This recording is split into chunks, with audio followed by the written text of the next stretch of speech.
नमस्कार, मैं प्रवेश गौतम। आप सबका स्वागत है छुपा खेल विद प्रवेश में। डीआरएम साहब को हटाने का वक्त आ गया है, ऐसा तो लग रहा है। आपने देखा होगा कई बार कि अक्सर दो पहिया या चार पहिया वाहन ब्रेक या गियर न लगे होने के कारण अपने आप लुढ़कने यानी चलने लगते हैं, जिससे हानि भी होती है। रेलवे में ऐसा होगा, कभी सोचा है आपने कि अपने आप ट्रेन चलने लगे? पर यकीन मानिए, ऐसा हुआ है, वह भी भोपाल रेल मंडल में। पहले ट्रेन का पहिया पटरी से उतरा, फिर उसको जैसे ही उठाकर पटरी पर रखा, वह अपने आप लुढ़कने लगा। 4 किलोमीटर दूर जाकर रुका। गनीमत रही कि कोई जनहानि नहीं हुई। यह सब हुआ चालू ट्रैक में, जहां से ट्रेनें निकलती हैं। कुल मिलाकर डीआरएम देवाशीष त्रिपाठी के नेतृत्व में मंडल में कमर्शियल टीआरओ, इंजीनियरिंग, मैकेनिकल आदि के हाल बेहाल है। आज के छुपा खेल में बताऊंगा पूरी बात, दिखाऊंगा फोटो और वीडियो, परत दर परत खोलूंगा। चैनल को लाइक, शेयर और सब्सक्राइब करना बिल्कुल ना भूलें। देखते रहिए छुपा खेल विद प्रवेश।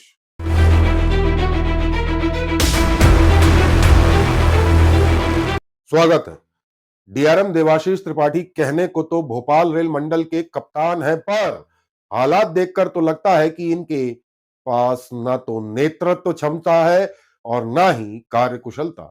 इनके कार्यकाल में हो रही अप्रिय घटनाओं, भ्रष्टाचार और अनियमितताओं में लगातार बढ़ोतरी हो रही है। कुल मिलाकर इनको अब तो इस्तीफा दे देना चाहिए, या फिर जीएम यानी महाप्रबंधक महोदया को इनके विरुद्ध कोई ठोस कार्रवाई करनी चाहिए। बहरहाल, आते हैं आज के मुद्दे पर। शुक्रवार यानी 10 जनवरी को दोपहर लगभग 3 बजे चौका स्टेशन में एक मालगाड़ी, जिसमें रेल की पटरियां लदी थी, वह आगे पीछे होकर अपनी नियत जगह पर खड़ी होने का प्रयास कर रही थी। इसी दौरान पीछे से तीसरा कोच डिरेल हो गया। तुरंत रेलवे प्रशासन हरकत में तो आया और एआरटी यानी एक्सीडेंट रिलीफ ट्रेन को साइट पर पहुंचा दिया गया। डिरेल हुए कोच को ट्रेन से काटकर अलग किया गया और जब इस कोच को पटरी में दोबारा बैठाकर इसको एआरटी से जोड़ने का, ऐसे यानी कपलिंग करने का काम शुरू हुआ, तभी अचानक इस कोच को धक्का लगा और वह लुढ़कने लगा। और यह लुढ़कन 4 किलोमीटर तक चली और ये लुढ़कते लुढ़कते मेडघाट स्टेशन तक पहुंच गया। यहां पहले से ही चूंकि सूचना दे दी गई थी, इसलिए इसके ट्रैक को बदलकर सेफ्टी की तरफ मोड़ दिया गया, जिससे वह आगे जाकर टकरा कर रुक गया। सेफ्टी ट्रैक जहां पे अड़चन लगी होती है। और यह टकराने का कार्यक्रम, घटना हुई शाम को लगभग 7 बजे। अब सोचिए, जब एक कोच लुढ़क रहा था, तब ना तो इसमें कोई ब्रेक थे, ना ही स्टीयरिंग, और जिस ट्रैक में यह लुढ़का था वह ओपन लाइन थी, यानी इसी ट्रैक में ट्रेनों के आवागमन भी होते हैं। यदि सामने से कोई ट्रेन आ रही होती तो सोचिए क्या होता। एआरटी यानी एक्सीडेंट रिलीफ ट्रेन में जब भी कोई कोच जोड़ा जाता है, तब इस कोच के ब्रेक और आगे पीछे स्टॉपर लगाए जाते हैं, पर यहां ऐसा नहीं किया गया। शायद इसलिए यह लुढ़क गया। कुल मिलाकर कई सेफ्टी गाइडलाइन का खुला उल्लंघन।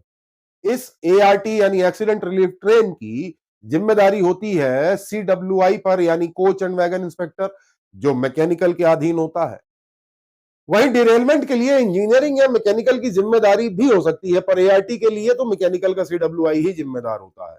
पूरे मंडल में यह चर्चा है कि डीआरएम देवाशीष त्रिपाठी यहां केवल टाइम काट रहे हैं, यानी 2 साल का कार्यकाल, इसलिए वे संरक्षा मानकों पर ज्यादा ध्यान नहीं देते शायद। जिसका नतीजा यह है कि सीनियर डीएमई रघुवंशी जैसे अधिकारी अपने मातहतों को इमरजेंसी के लिए शायद प्रॉपर ट्रेनिंग नहीं देते और हो जाती है चौका मिडघाट जैसी घटना। उक्त मामले में जब मीडिया ने, मेरे सवाल तो जवाब नहीं देते, पर कुछ मीडिया ने जब डीआरएम से सवाल किया, तो सुनिए इन्होंने क्या कहा। देखिए, ये हमारा अभी एक डिरेलमेंट हुआ था, जैसा आपको मालूम है। इसकी भी इंक्वायरी चल रही है, जैसे रेलवे का नियमित प्रक्रिया रहती है, और इंक्वायरी में जो निष्कर्ष निकलता है उसके अनुसार हम कार्रवाई करते हैं। सर, इसमें एक बड़ी लापरवाही सामने, मतलब अभी तक बात सामने आ रही है कि डीलमेंट के बाद जब गाड़ी को चक्के ट्रैक पे ले आए थे, तो टोचन करने के दौरान धक्का लगने से जो बोगी थी वो आगे तक चली गई। जैसे मैंने आपसे कहा, इंक्वायरी चल रही है, इंक्वायरी में जो भी निष्कर्ष निकलेगा वो हमें मालूम पड़ जाएगा। तो ऐसे घटनाक्रम हुई है क्या, ऐसे घटनाक्रम हुई है क्या? अभी इंक्वायरी चल रही है, अब कल की बात है, इंक्वायरी तो होने रेलवे दीजिए। से कोई यहाँ पे नॉमिनेट की गई, यहाँ पे जे ग्रेड की इंक्वायरी की गई है। आपको जैसा कि मालूम है, यहाँ पे कोई मेन लाइन में मूवमेंट हो रहा तो बाधित नहीं हुआ है, ट्रेन लगातार चलती रही, ये आपको मालूम है ना। सुना आपने, जांच चल रही है कहकर डीआरएम देवाशीष त्रिपाठी ने पल्ला झाड़ लिया। इस घटना को बीते लगभग 48 घंटे से ज्यादा हो गए हैं, पर रविवार शाम तक इसकी प्रारंभिक जांच रिपोर्ट नहीं आई है। क्या करेंगे, लीपापोती करने का प्रयास चल रहा है। पश्चिम मध्य रेलवे की महाप्रबंधक महोदया जी, सुनिए, आम यात्रियों की जान न जाए ऐसा कुछ काम करिए, ध्यान दीजिए। हालात इस कदर बिगड़ चुके हैं कि ना तो अधिकारी और ना ही कर्मचारी घटना घटित होने के बाद भी सुधरने का नाम नहीं लेते। वाकई में हालत खराब है। खैर, हमारा प्रयास आपको कैसा लगा जरूर बताइएगा। आपके कोई सुझाव हो तो हम तक पहुंचाइए। आप कोई जानकारी देना चाहते हो तो दिए गए नंबर पर हमसे संपर्क कर सकते हैं। आपका नाम गोपनीय रखा जाएगा। चैनल को लाइक शेयर सब्सक्राइब करना बिल्कुल न भूलें। बहुत बहुत धन्यवाद।